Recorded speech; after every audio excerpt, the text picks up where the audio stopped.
Good evening, friends, and welcome back to Snug As A Bug. It's Atticus here, and I'm so happy to have you join me tonight in our cozy little haven, where the world outside fades away and the quiet whispers of ancient lands call to us. Tonight, I've prepared something special, a collection of Celtic legends filled with mystical creatures, enchanted forests, and the magic of Ireland and Scotland's timeless folklore. These stories are woven into the very fabric of these lands, passed down through generations. They're not just tales of old, but doorways to worlds of wonder and mystery. Some you may know, and others will be like hidden gems, waiting to reveal their magic to you tonight. We'll be hearing about Fionn Cumhaill, the legendary Irish warrior whose wisdom and bravery became the stuffer of legend. We'll also follow the enchanted journey of the Selkies, the mysterious beings of the sea who walk between worlds. And of course, we'll hear the haunting lament of the Banshee, whose cry signals a deep connection to life and loss. We'll explore the fairy hills, where magic flows through the earth like the quietest of whispers, and end with the tale of the great Stag of Loch Awe, a creature of both beauty and mystery. But before we begin, let's take a moment to fully relax and unwind. Find a place where you can feel completely at ease, whether you're nestled under the covers, resting on a soft pillow, or sitting somewhere peaceful. Gently close your eyes and let the day melt away. Take a slow, deep breath in. Feel the cool, crisp air fill your lungs, and then slowly breathe out, releasing any tension. As you exhale, imagine your shoulders growing lighter, your arms and legs sinking into perfect comfort, and your mind becoming wonderfully still. Now, as you settle into this feeling of calm, imagine yourself stepping into the world of these Celtic lands. The air is fresh and cool. The scent of wild heather and pine fills the breeze, and the gentle hum of nature surrounds you. You walk through misty hills, the soft glow of the moon lighting your way. Ahead of you, a warm fire flickers, casting a golden light across a stone circle, welcoming you to rest and listen. With each breath, you feel more relaxed, more connected to the stories that await you. Let the ancient magic of these legends guide you into a state of deep peace. Allow the rhythm of the tales to carry you, as they have carried countless others before you. Now, let's journey together, back through time and across the misty isles, as the legends of the Celts unfold. And with that, let the stories begin. The Legend of Fionn Cumhaill. Chapter 1. The Birth of a Legend. In the heart of Ireland, where the emerald hills stretch endlessly toward the sky and the rivers sing ancient songs, there was born a child destined for greatness. His name was Fionn Cumhaill, and his legend would live on through the ages, whispered in the winds and carried in the hearts of all who roamed the land. Fionn's mother, Muirna, came from a noble lineage, and his father, Cumhaill, was a fearless warrior and the leader of the Fianna, a band of elite fighters. But before Fionn's birth, tragedy struck. Cumhaill was slain in battle, leaving Muirna to raise her unborn child alone. Fearing for their safety, Muirna entrusted her baby to two wise women of the forest, Bodmal and Liat Luachra. These women were skilled in the ancient arts, and they took Fionn to live in secret deep within the wild woods. Under their care, Fionn grew strong and wise. As the years passed, the boy with bright eyes and golden hair flourished, learning the ways of nature and the secrets of the world.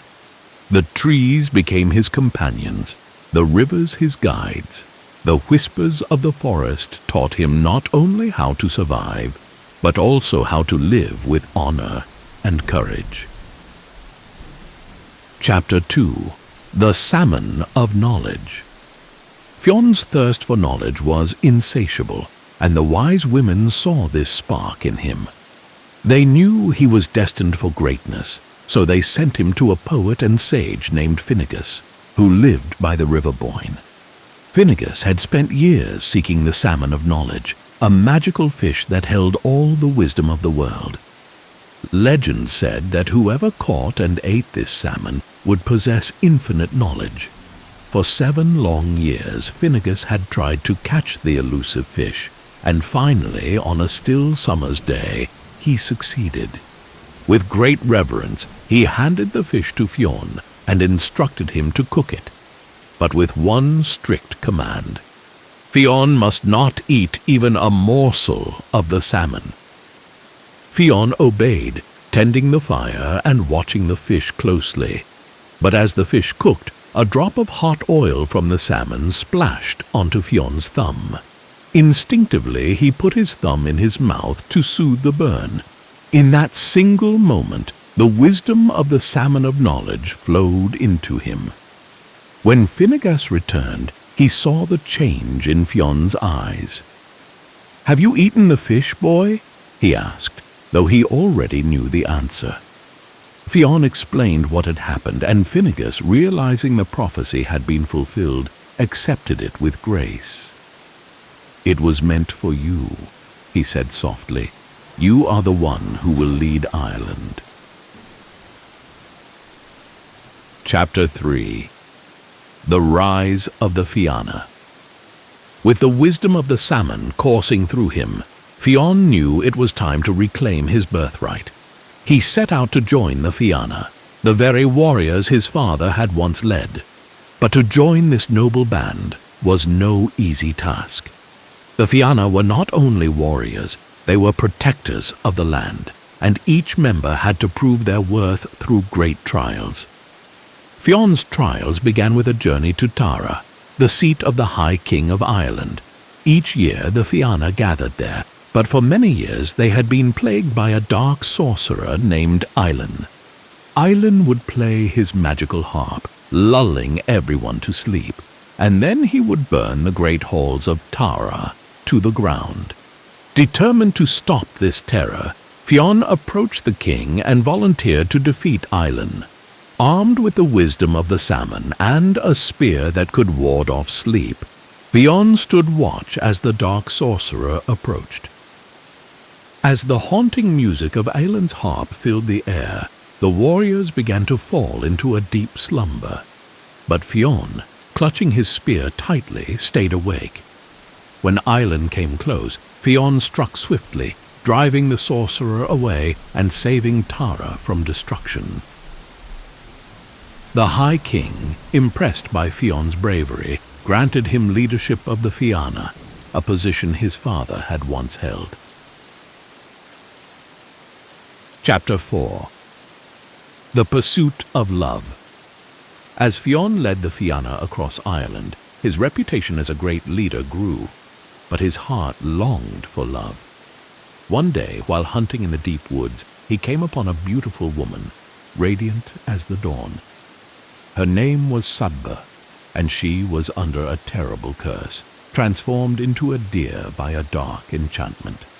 Only in Fionn's presence could she return to her human form. Fionn and Sadba fell deeply in love, and for a time they were blissfully happy. Sadba bore Fionn a son, Oisin, who would later become one of Ireland's greatest poets. But their happiness was fleeting. The dark enchanter, who had cursed Sadai, soon found them, and in a cruel twist, transformed her back into a deer, leading her away from Fionn forever. Fionn searched the land tirelessly for Sadba, but she was lost to him. Though his heart was heavy, he continued to lead the Fianna with wisdom and strength, knowing that his destiny was far from complete. Chapter 5. The Giant's Causeway. One of the most famous tales of Fionn mac Cumhaill is his encounter with the giant. Benandonne. Across the sea in Scotland, Benandonne had heard of Fionn's great strength and challenged him to a battle. Fionn, ever proud and unyielding, accepted the challenge. But as the day of the battle approached, Fionn began to realize the size and power of his opponent. Benandonne was not just any giant, he was the fiercest of his kind. With little time to prepare, Fionn's wife Una came up with a clever plan. She disguised Fionn as a baby and laid him in a massive cradle. When Benandonne arrived, Una welcomed him in. Upon seeing the enormous baby, Benandonne grew pale with fear. If the child was so large, how terrifying must the father be? Without a word, Benandonne fled back across the sea, tearing up great chunks of rock as he ran, leaving behind what we now call the Giant's Causeway. Chapter 6. The Wisdom of Fionn. As Fionn grew older, his wisdom deepened. He became a man of legend not only for his strength and bravery, but for his understanding of the world. He could predict the future, knew the songs of the birds, and understood the language of the trees. Though he faced many battles and challenges, Fionn remained a protector of the land and its people. His wisdom was his greatest weapon, and with it he ensured that peace and harmony would reign in Ireland for many generations to come. Fionn mac Cumhaill's legacy lived on through his son Oisin and the Fianna, whose stories are still told by firesides and in hushed whispers across Ireland, as they have been for centuries. The Selkies' Secret. Chapter 1. The Call of the Sea. On the farthest edge of the northern coast, where the sea met the sky in a never-ending expanse of blue, there lived a young fisherman named Aidan.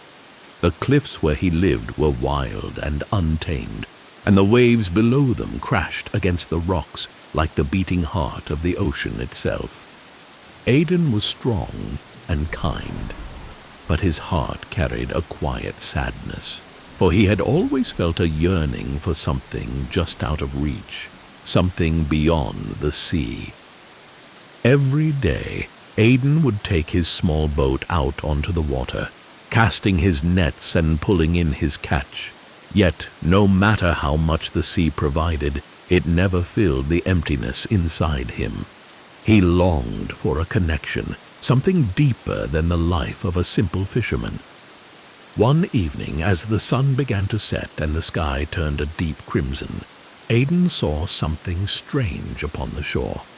From the distance it looked like a group of seals basking on the rocks. But as he drew closer, he saw something that made his heart race.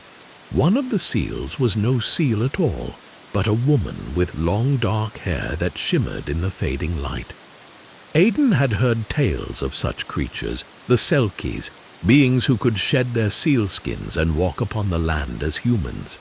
But they were stories told by the old folk, whispered around firesides on stormy nights. He had never believed them to be true.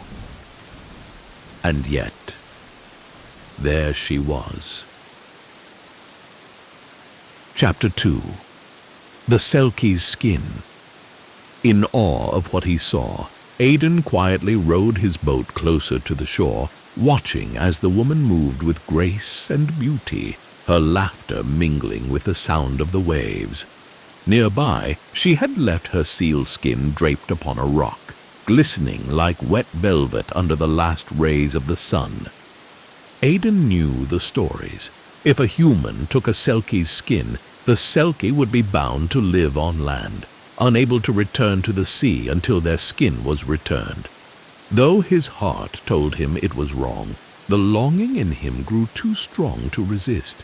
He stepped ashore, moving silently toward the skin. With trembling hands he took it and hid it away in his boat. When the Selkie noticed Aidan, she smiled, her eyes kind and filled with curiosity. She had not seen a human man before, and there was something in Aiden's gentle manner that eased her caution. They spoke for a while, and though her voice was soft and strange to his ears, Aiden found himself falling more and more under her spell. As night fell, Aiden invited her back to his home by the cliffs, offering her shelter. She agreed, for without her skin, she had no way of returning to the sea. Chapter 3. A Life on Land. Days turned into weeks, and the Selkie, who told Aiden her name was Saoirse, stayed with him in his small cottage by the sea. Her presence filled Aiden's life with joy he had never known. The sadness that had once weighed on him lifted, and in its place bloomed a deep love for Saoirse. Saoirse, though gentle and kind, always had a distant look in her eyes when she gazed out at the ocean. She had grown fond of Aiden, and the two shared many tender moments together. But no matter how happy she seemed on land, there was a part of her that could never forget the call of the sea. She was a creature of the waves, and the ocean was her true home. Despite this, Saoirse and Aiden eventually married, and together they had a child, a little boy named Fionn, whose laughter filled their days with warmth. Aiden thought they had found a lasting happiness, but deep down, he knew that something was missing for Saoirse. Though she never asked him about her sealskin, Aiden saw the way her eyes would linger on the horizon, her heart still tethered to the depths. Chapter 4. The Secret Revealed. Years passed, and their son Fionn grew as wild and free as the sea itself. He loved the stories his mother told him about the ocean and the creatures that lived within it. One day, while playing near the cliffs, Fionn stumbled upon something hidden in a hollow of the rocks. It was soft and strange to the touch, like nothing he had ever seen before. Excited, he brought it to his mother, not knowing that it was the very sealskin Aiden had hidden all those years ago. The moment Saoirse saw it, her heart leapt. The sealskin shimmered in her hands like a long-lost memory returned to her. She turned to Aiden, her eyes filled with both love and sorrow. "I have always known," she whispered. "I knew that my skin was here somewhere, but I chose to stay. For you, for our son." Aiden's heart broke at her words. He had feared this moment for so long, the day when she would leave him and return to the sea, but he also knew that he could not keep her from the life she was meant to live. "Will you go?" Aiden asked, his voice trembling. Saoirse nodded. "I must. The sea calls to me as it always has. But know this, I love you, and I will always carry you and Fionn in my heart." Chapter 5. The Return to the Sea. That night, under the light of the full moon, Saoirse went down to the shore with her sealskin in hand. Aiden and Fionn watched from the cliffs as she stepped into the water, the waves lapping gently at her feet. With a graceful movement, she draped the skin over her shoulders, and in an instant she transformed back into her Selkie form. For a moment she turned back to them, her dark eyes shimmering with tears. Then, with a final glance, she dove into the sea, disappearing beneath the waves. Aiden stood in silence, his heart aching with both loss and love. He knew that he would never see Saoirse again, but he also knew that she had found her way home. Chapter 6. The Legacy of the Selkie. Though Saoirse had returned to the sea, her presence never truly left Aiden or Fionn. The sea became a source of comfort for them, a reminder of the love they had shared with her. Every evening, as the sun set over the horizon, Aiden would take Fionn down to the shore, and together they would watch the waves, waiting for a glimpse of the Selkie they both loved so deeply. Years later, when Fionn was grown, he would sometimes hear stories from the fishermen, tales of a seal with dark, shimmering eyes who followed their boats, watching over them with a gentle grace. They said the seal would appear in the waters on the nights when the moon was full, her presence a quiet reminder of the love that still connected land and sea. And so the legend of the Selkie lived on, passed down from generation to generation, a tale of love, loss, and the eternal bond between the earth and the ocean. Though Saoirse had returned to her true home, her heart remained with Aidan and Inn, carried on the winds and whispered in the waves for all eternity. The Banshee's Lament. Chapter 1. The Whisper of Death. Long ago, in the mist-shrouded hills of Ireland, there was a quiet village nestled at the foot of ancient oak forests. The villagers lived in peace, their lives governed by the rhythms of the land and the ever-changing skies. But every so often the peace would be broken by an eerie wail, a sound that sent shivers down the spines of those who heard it. The villagers knew the sound well. It was the cry of the Banshee, a spectral woman who appeared only when death was near. She was neither evil nor kind, but a harbinger of fate, her mournful song an omen of passing. The Banshee's lament echoed through the night like a distant wind, soft at first, but rising in pitch until it was impossible to ignore. Immersion, a young woman of the village, had heard the stories of the Banshee since childhood. Her grandmother often spoke of the spirit, recounting how the wail would fill the air before the loss of a loved one. Immersion, practical and down-to-earth, always dismissed these tales as superstition, but deep down she feared the day when the Banshee's cry might come for her own family. And so, when a cold wind swept through the village one autumn night, carrying with it the unmistakable wail of the Banshee, Immersion's heart sank. The sound was faint, carried on the breeze like a distant sorrow, but she knew what it meant. Death was coming to someone in the village. Chapter 2. The Mourning Spirit. The Banshee's wail echoed across the hills for days, growing louder each night. The villagers spoke of it in hushed tones, their eyes filled with fear. Who would it be this time? Who among them would be taken by the unseen hand of fate? Immersion's thoughts turned to her father, Ciaran, a man who had always been strong and full of life.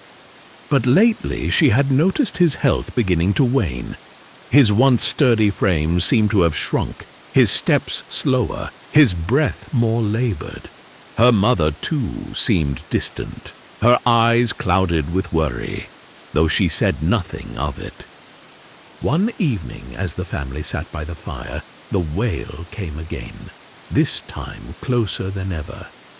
Immersion froze, her heart pounding in her chest. Her father looked up from his seat, his face pale but calm. He exchanged a glance with her mother, and though no words were spoken, Immersion knew they were both thinking the same thing. "The Banshee," her father murmured, his voice hoarse. "She's calling."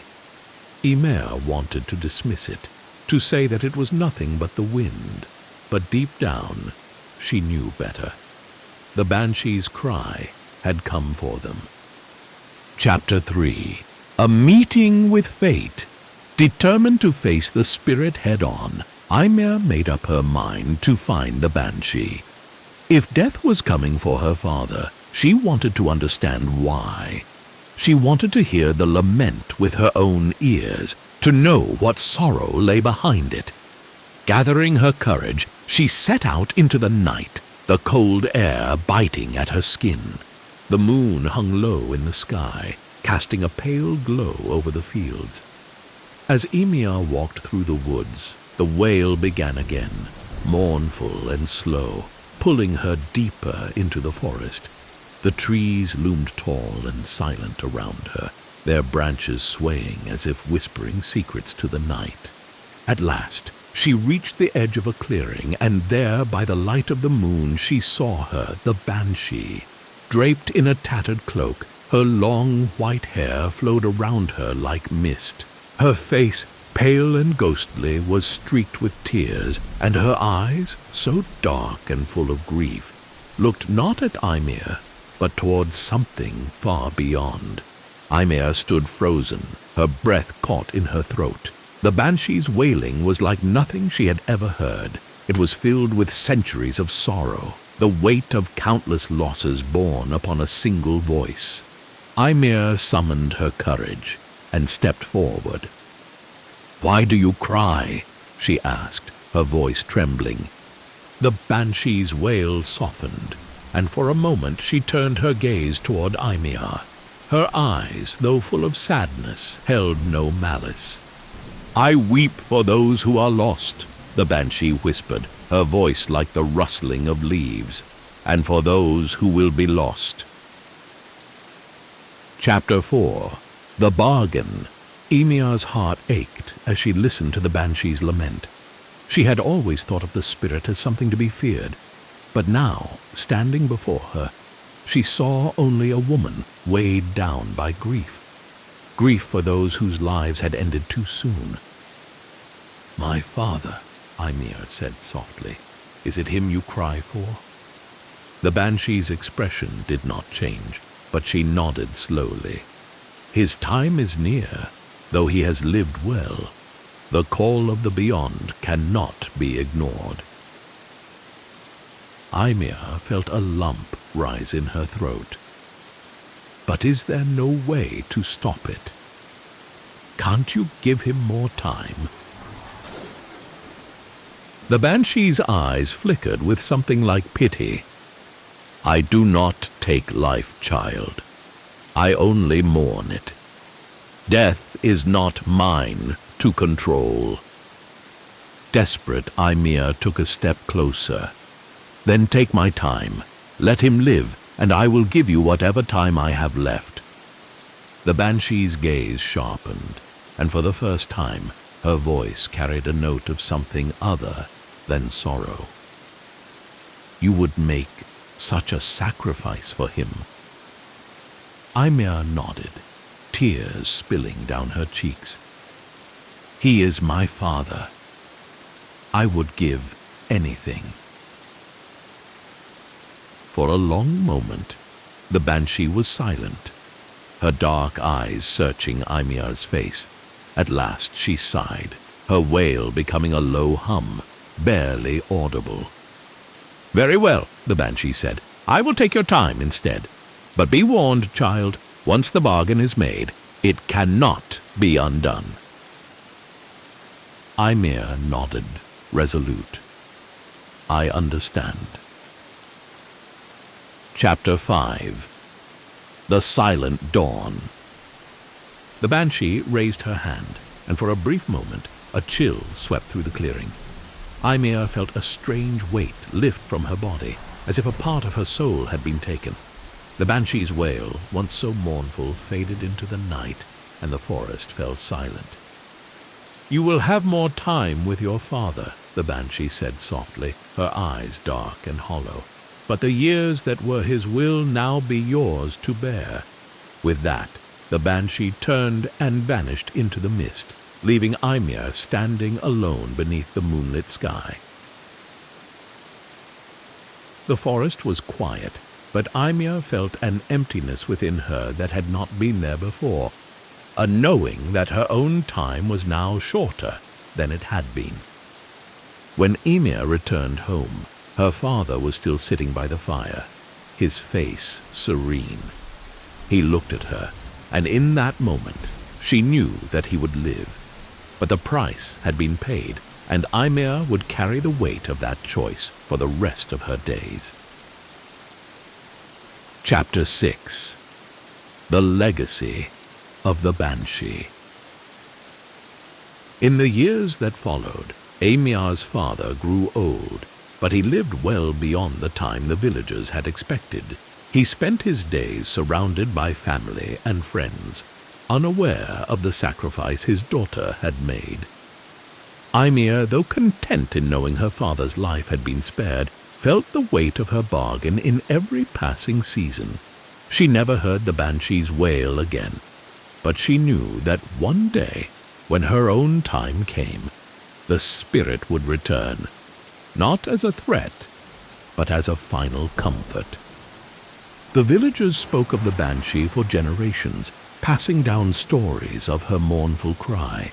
But they also spoke of a young woman who had faced the spirit without fear, and who had bargained with fate itself to protect the ones she loved. And so, the legend of the Banshee's Lament became not just a tale of death, but one of love, sacrifice, and the choices we make in the face of the inevitable. The Fairy Hills of Ireland. Chapter 1. The Hidden Hills. In the heart of Ireland, where the rolling green hills stretch as far as the eye can see, there are places that seem to shimmer in the golden light of day, places where the air itself feels different, thicker with magic, alive with unseen things. These are the Fairy Hills, ancient mounds said to be the homes of the Awe Sea, the fairy folk who live between this world and the next. The villagers who lived near these hills knew to tread carefully. For as long as anyone could remember, the stories had been told. Stories of those who wandered too close and never returned, of those who heard the faint, melodic music that seemed to come from deep within the earth and were lured into the fairy realms, never to be seen again.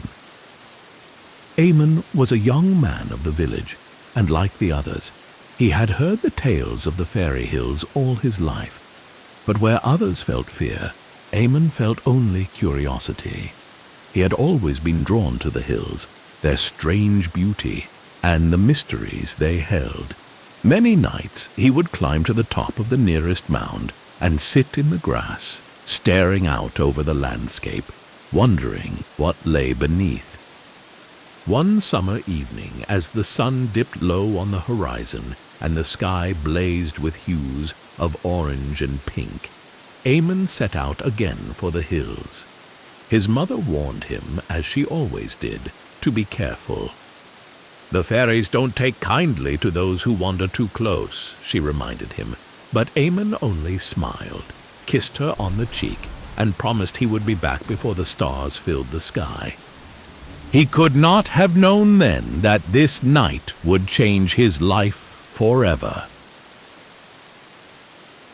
Chapter 2. The Invitation.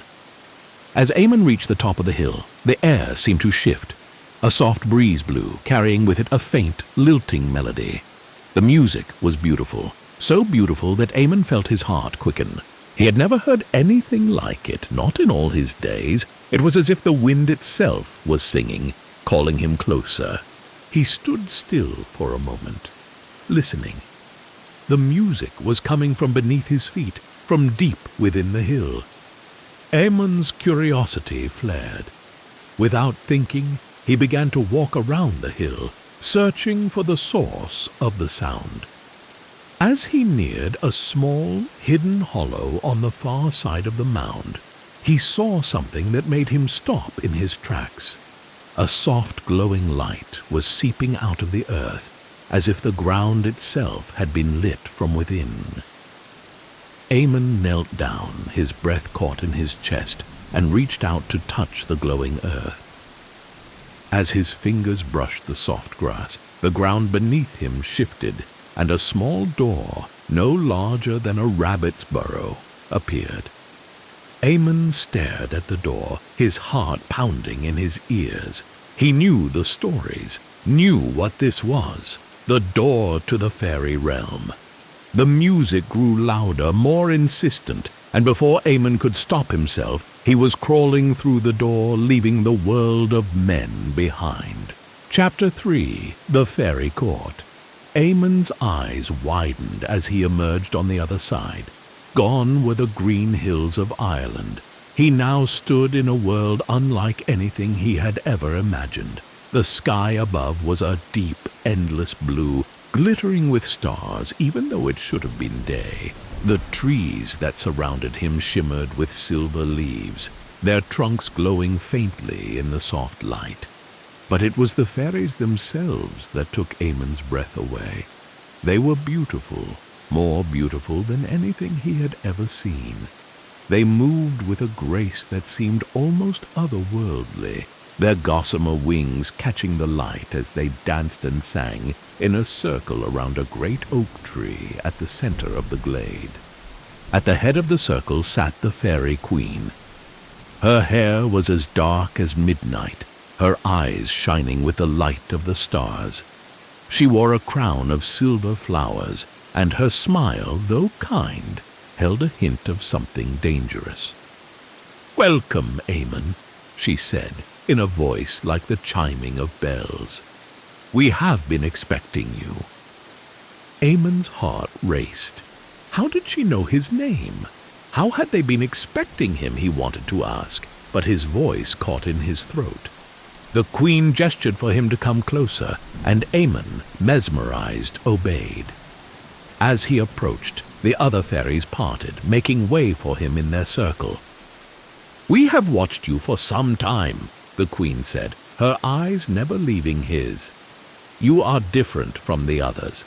You have seen the beauty of our world, and now you are here." Eamon could hardly speak. "Why have you brought me here?" The queen's smile deepened. "Because you belong here with us. Stay and you will know joy beyond anything you have ever imagined. Stay and you will live among the stars." Chapter 4. The Choice. Eamon felt as though he was dreaming. The music, the beauty of the fairy world, the offer, it was all too much, too perfect. Could it really be true? Could he live among the fairies, leave behind the life of the village, and become part of their eternal dance? But as the thought crossed his mind, a shadow of doubt crept in. He thought of his mother, waiting for him to return home. He thought of the life he had known, the simple joys of fishing in the river, of watching the sun set over the hills, of laughing with friends in the village square. The fairy queen watched him closely, her smile faltering slightly. "What is it you fear?" she asked, her voice soft and soothing. "Here there is no pain, no loss, only joy and beauty." Eamon swallowed, his mind racing. The offer was tempting, so tempting. But something inside him held him back, a voice that whispered of the dangers of staying too long in the fairy realm. He remembered the old stories of those who had entered the fairy hills and never returned, their souls lost forever. I can't," Eamon said, his voice barely above a whisper. "I have a life, a family. I can't leave them." The fairy queen's eyes darkened for a moment, and the music in the glade faltered. "You would choose a life of sorrow over eternal joy?" she asked, her voice colder now. Eamon felt a shiver run down his spine. "I'm sorry," he said, taking a step back. "I have to go back." Chapter 5. The Return. The queen's smile returned, though it no longer reached her eyes. "Very well," she said, her voice now tinged with sadness. "But know this, Eamon, you will not return to us again. Once you leave, you are bound to the world of men. This door will be closed to you forever." Eamon nodded, his heart heavy with the weight of his decision. He turned and began to walk back toward the small door through which he had entered the fairy realm. The music faded, and the light of the glade dimmed as he approached the exit. As he stepped through the door, the world of the fairies vanished in an instant, replaced by the familiar sight of the Irish hills and the deepening twilight sky. Eamon found himself standing at the base of the hill once more. the soft breeze of the evening brushing against his skin. He turned to look back, but the door was gone. The hill stood silent and unmoving, as though nothing had ever happened.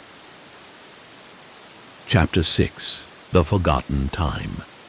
When Eamon returned to the village, he found that everything had changed. The sun had set, and the stars glittered in the night sky. But as he walked through the familiar streets, he realized with growing horror that he no longer recognized the faces of the people around him. He rushed to his home, calling out for his mother, but the house was empty. Confused and panicked, Eamon asked the villagers where she was, but they looked at him with puzzled expressions.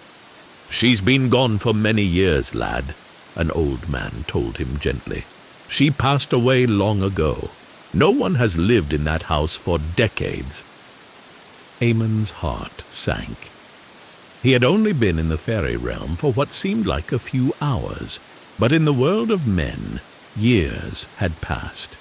Years that he could never get back. The stories had warned him, but he had not listened. Time in the fairy realm flowed differently, and now he was a stranger in his own world. Chapter 7. The Silent Hills. From that day on, Eamon wandered the hills, his heart heavy with the knowledge of what he had lost. He never heard the music again, never saw the soft glow of the fairy lights, or felt the presence of the Sea. The door to the fairy world was closed to him forever, and though he lived out his days in the village, his heart remained in the hidden hills, with the fairies he had once danced with, and the life he had left behind. And so the legend of the fairy hills of Ireland continued. A tale of beauty and danger, of choices made and consequences borne. For though the fairies offered eternal joy, they asked a price few were willing to pay. Eamon's story became a cautionary tale, whispered by firesides for generations to come. A reminder that not all magic is meant to be touched, and that the doors between worlds can close as easily as they open. The Stag of Loch Awe.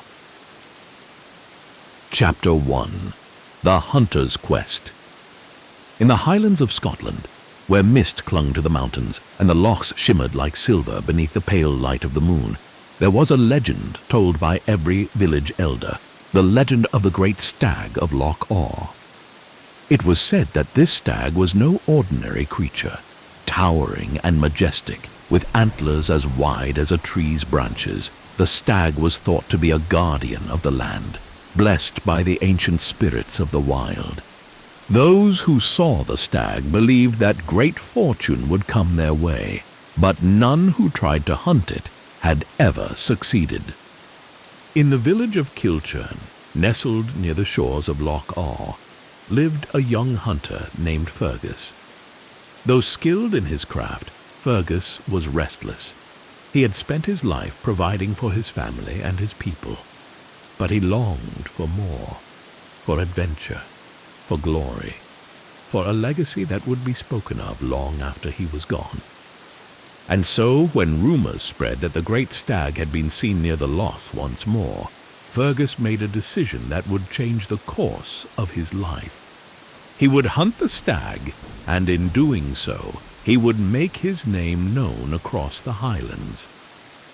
"Be careful, lad," warned the village elder as Fergus prepared for his journey. "The Stag of Loch Awe is not of this world. It belongs to the spirits. Hunting it could bring great misfortune."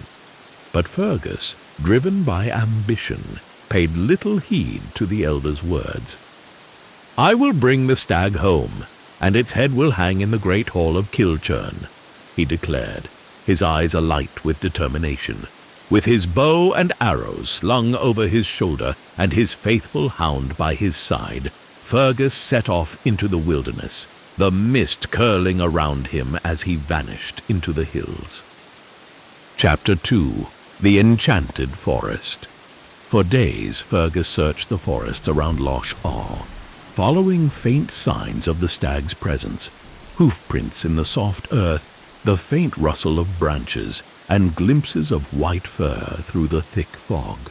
The deeper he ventured into the forest, the stranger the air seemed to grow. The trees, tall and ancient, whispered in the wind, their branches swaying as though in conversation. The loch, usually serene, seemed to glow with an otherworldly light, and the mist hung heavier than usual, obscuring his path. Fergus pressed on, determined not to be dissuaded by superstition. He had grown up hearing tales of spirits in the woods and strange creatures that roamed the land, but he had never seen them with his own eyes. To him the stag was nothing more than a beast to be hunted. One evening, as the sun dipped low and the sky turned a dusky pink, Fergus caught sight of something in the distance. Something large and white, standing on the edge of the forest just beyond the mist.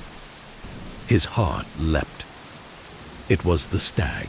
Slowly he crouched down, drawing an arrow from his quiver. His hound stood still beside him, its eyes fixed on the great creature ahead. Fergus knocked the arrow, holding his breath as he aimed. But just as he was about to release the bowstring, the stag turned its head and looked directly at him. Fergus froze. The stag's eyes were unlike any he had ever seen, deep, dark, and filled with a kind of wisdom that seemed almost human. For a moment, Fergus felt as though time itself had stopped, and in that stillness he heard a voice, not in his ears, but in his mind. "Do not harm me, Fergus of Kilchurn," the voice whispered. "I am no mere beast. I am the guardian of this land, the spirit of Loch Awe.